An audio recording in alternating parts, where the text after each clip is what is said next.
ವಿಷಯದ ಪರವಾಗಿ ಮಾತಿಸಲಿಕ್ಕೆ ಇಷ್ಟಪಡ್ತೇನೆ. ಉದಾರ ಚರಿತ್ರನಾತು ವಸುದೈವ ಕುಟುಂಬಕಂ.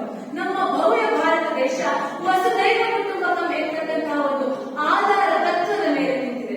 ಹಾಗೆ ಈ ಇಂಟರ್ನೆಟ್ ನ್ಯೂಟ್ರಾಲಿಟಿ ಅಂತಕ್ಕಂತಹ ವಿಷಯವು ಇದೇ ಆಧಾರವನ್ನು ಆಧರಿಸಿಕೊಂಡು ನಿಂತಿದೆ ಅಂತ ಹೇಳಿದ್ರು ತಪ್ಪಾಗಿರ್ಲಿಕ್ಕಿಲ್ಲ.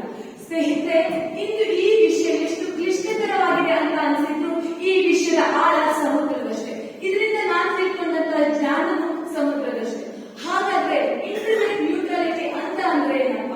ಪ್ರತಿಯೊಬ್ಬರಿಗೂ ಸಮಾನವಾಗಿ ಯಾವುದೇ ಒಂದು ತಾರತಮ್ಯವಿಲ್ಲದೆ ಇಂಟರ್ನೆಟ್ ಡಾಟಾ ದೊರೆಯಬೇಕು ಅನ್ನುವಂತಹ ಒಂದು ಉದ್ದೇಶವನ್ನು ಇಟ್ಕೊಂಡಿರ್ತಕ್ಕಂತಹ ಒಂದು ವಿಷಯವೇ ಇಂಟರ್ನೆಟ್ ನ್ಯೂಟ್ರಾಲಿಟಿ. ನನ್ನ ಭವ್ಯ ಭಾರತ ದೇಶ ಬೆಳವಣಿಗೆಯನ್ನು ಹೊಂದುತ್ತಾ ಇರತಕ್ಕಂತಹ ದೇಶ. ಇಂತಹ ದೇಶದಲ್ಲಿ ಸೋಲು ಗೆಲುವು ಅದರ ಜೊತೆಗೆ ಒಬ್ಬ ಬಡವ ಶ್ರೀಮಂತ ಎಲ್ಲರನ್ನು ಸಮಾನವಾಗಿ ಕಾಣುವಂತಹ ಶಕ್ತಿ ಇರೋದು ಈ ಇಂಟರ್ನೆಟ್ ನ್ಯೂಟ್ರಾಲಿಟಿಗೆ ಮಾತ್ರ ಸಾಧ್ಯ. ಅಂಬಾನಿ, ಅದಾನಿ, ಟಾಟಾ ಗ್ರೂಪ್ಸ್ ಗಳಂತಹ ಕಂಪನಿ ಸರಿ ಸಮಾನಕ್ಕೆ ಒಬ್ಬ ಬಡವ ತನ್ನ ಕಂಪನಿಯನ್ನು ಎತ್ತಿ ನಿಲ್ಲಿಸಬೇಕು ಅಂದ್ರೆ ಇಂಟರ್ನೆಟ್ ನ್ಯೂಟ್ರಾಲಿಟಿ ಬೇಕು. ಒಬ್ಬ ನಿರುದ್ಯೋಗವನ್ನು ನಿರ್ಮೂಲನೆ ಮಾಡಬೇಕು ಅಂದ್ರೆ ಇಂಟರ್ನೆಟ್ ನ್ಯೂಟ್ರಾಲಿಟಿ ಬೇಕು.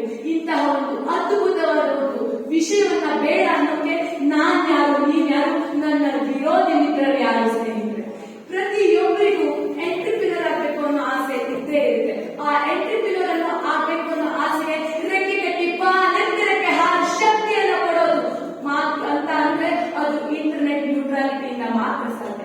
ಒಂದು ಉದಾಹರಣೆಯನ್ನ ಕೊಡೋಕೆ ಇಷ್ಟಪಡ್ತೇನೆ. ವಾಟ್ಸ್ಆಪ್, ಸ್ಕೈಪೇಗಳಂತಹ ಒಂದು ಆಪ್ ಗಳನ್ನ ಈ 2014ನೇ ಸಾಲಿನಲ್ಲಿ ನೋಡಿದ್ರೆ ಅದಕ್ಕೆ ಸಬ್ಸ್ಕ್ರಿಪ್ಷನ್ ಇತ್ತು. ನಾವು ಎಕ್ಸ್ಟ್ರಾ ಅಮೌಂಟ್ ಅನ್ನು ಕೊಡಬೇಕಾಗಿತ್ತು. ಅಂದಿನ ದಿನಮಾನಗಳಲ್ಲಿ ಅದನ್ನ ಯಾರು ಅಷ್ಟಿಂದಾಗಿ ಉಪಯೋಗಿಸ್ತಾ ಇರಲಿಲ್ಲ. ಆದ್ರೆ ಇಂದು ನನ್ನ ದೇಶದಲ್ಲಿ ಪ್ರತಿಯೊಬ್ಬರ ಮೊಬೈಲ್ ಅಲ್ಲೂ ವಾಟ್ಸ್ಆಪ್ ಇದೆ. ಒಂದು ಮಾಹಿತಿಯನ್ನು ಇನ್ನೊಬ್ಬರಿಗೆ ತಲುಪಿಸಬೇಕು ಅಂದ್ರೆ ವಾಟ್ಸ್ಆಪ್ ಅನ್ನ ಬಳಸ್ತಾ ಇದ್ದೇವೆ. ಇದಕ್ಕೆ ಕಾರಣ ಏನು ಸ್ನೇಹಿತರೆ? ಈ ಪ್ರಶ್ನೆಯನ್ನ ನಿಮಗೆ ನೀವೇ ಕೇಳ್ಕೊಳ್ಳಿ. ಯಾಕೆಂದ್ರೆ ಅದಕ್ಕೆ ಉತ್ತರ ಇಂಟರ್ನೆಟ್ ನ್ಯೂಟ್ರಾಲಿಟಿ. ಇನ್ನು ಹಾಟ್ಸ್ಟಾರ್ ಆಪ್ ತಗೊಳ್ಳಿ. ಇದರಲ್ಲಿ ನಾವು ಕ್ರೀಡೆಗಳಂತಹದನ್ನ ನೋಡ್ತೇವೆ. ಇದಕ್ಕೆ ಸಬ್ಸ್ಕ್ರಿಪ್ಷನ್ಗೆ ಒಂದಿಷ್ಟು ಹಣ ಸಿಗಬೇಕು, ಇಂಟರ್ನೆಟ್ಗೆ ಇನ್ನೊಂದಿಷ್ಟು ಹಣ ಸಿಗಬೇಕು. ಹೀಗಾದ್ರೆ ಯಾರು ನೋಡ್ತಾರೆ ಸ್ವಾಮಿ?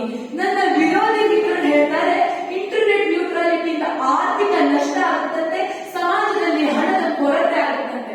ಅದು ಹೇಗೆ ಸಾಧ್ಯ? ಈ ದೊಡ್ಡ ದೊಡ್ಡ ಕಂಪನಿಗಳು ಆಪ್ಸ್ ಗಳಲ್ಲಿ ಮಟ್ಟಕ್ಕೆ 1-2% ಲಾಸ್ ಆಗಬಹುದು. ಆದ್ರೆ ಯಾರು ಒಬ್ಬ ಬಡವ ಇರ್ತಾನೋ ಅವನು ತನ್ನ ಕಂಪನಿಯನ್ನು ಮುಂದೆತ್ತಿದ್ರೆ ನಿರುದ್ಯೋಗ ನಿರ್ಮೂಲನೆಗೊಂಡು ಆತನು ಈ ದೇಶದಲ್ಲಿ ತಲೆ ಎತ್ತಿ ನಿಲ್ತಾನೆ. 17 ಸೆಪ್ಟೆಂಬರ್ 2017ರಲ್ಲಿ ಒಂದು ಟೆಲಿಕಾಂ ಅನ್ನುವಂತಹ ಸಂಸ್ಥೆ ಇಂಟರ್ನೆಟ್ ನ್ಯೂಟ್ರಾಲಿಟಿನ ಜಾರಿಗೆ ತರುತ್ತೆ. ಆ ಸಮಯದಲ್ಲಿ ಒಂದಿಷ್ಟು ಆಪ್ಸ್ ಗಳು ವೆಬ್ಸೈಟ್ ಗಳಿಗೆ ಸಮಾನವಾದ ಇಂಟರ್ನೆಟ್ ಅನ್ನು ದೊರೆಯುವಂತೆ ಮಾಡ್ತಾರೆ.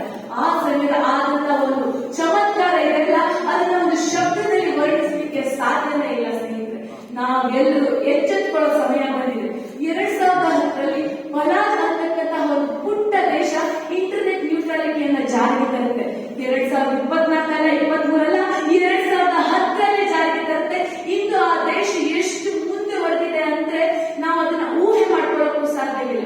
ಆದ್ರೆ ದುರಾದೃಷ್ಟವಶಾತ್ ನನ್ನ ಭವ್ಯ ಭಾರತ ದೇಶದಲ್ಲಿ ಅದಿನ್ನು ಚರ್ಚೆಯ ವಿಷಯವಾಗಿ ಉಳಿದು ಬಿಟ್ಟಿದೆ ಸ್ನೇಹಿತರೆ. ನನ್ನ ಭವ್ಯ ಭಾರತ ದೇಶ ಪ್ರಪಂಚದಲ್ಲಿ ತಲೆ ಎತ್ತಿ ನಿಲ್ಬೇಕು. ಭವ್ಯ ಭಾರತ ದೇಶ ವಿಶ್ವ ಗುರುವಾಗಿ ನಿಲ್ಬೇಕು ಅಂದ್ರೆ ಅದು ಇಂಟರ್ನೆಟ್ ನ್ಯೂಟ್ರಾಲಿಟಿಯಿಂದ ಮಾತ್ರನೇ ಸಾಧ್ಯ ಅಂತ ನನ್ನ ವಾದದಲ್ಲಿ ಮತ್ತೆ